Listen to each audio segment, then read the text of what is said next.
Hey everyone, Luke here and welcome back to Alternate Bricks. In this video I'm going to be showing you how to modify the 2015 Millennium Falcon.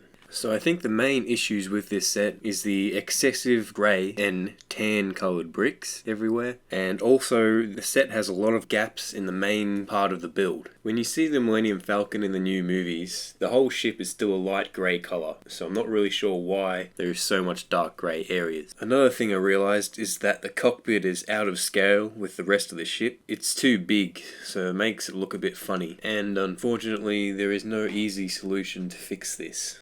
Usually with these builds I try not to use any extra pieces, but unfortunately with this set there was no other way to fix this without any extra pieces.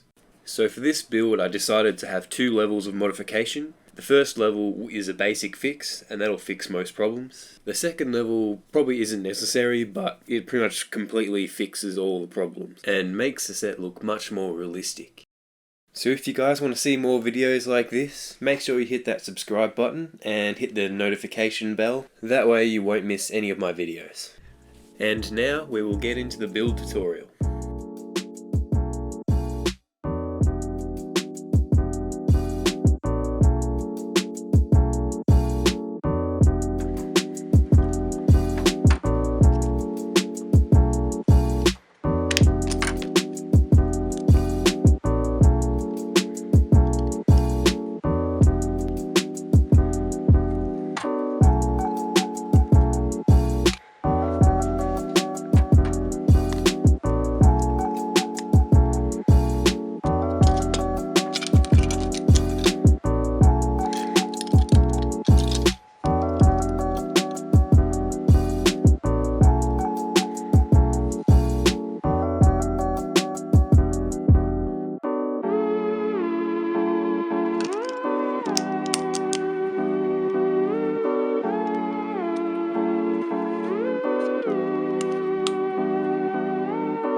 And there we have it. We now have a more movie accurate version of the 2015 Millennium Falcon.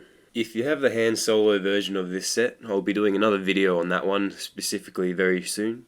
If you're interested in getting a display stand or the Light My Bricks kit, I'll put a link in the description. Both the display stand and the Light My Bricks kit are both very high quality and I highly recommend them. So that's it for this video. If you haven't subscribed already, make sure you subscribe and I'll see you guys in my next video.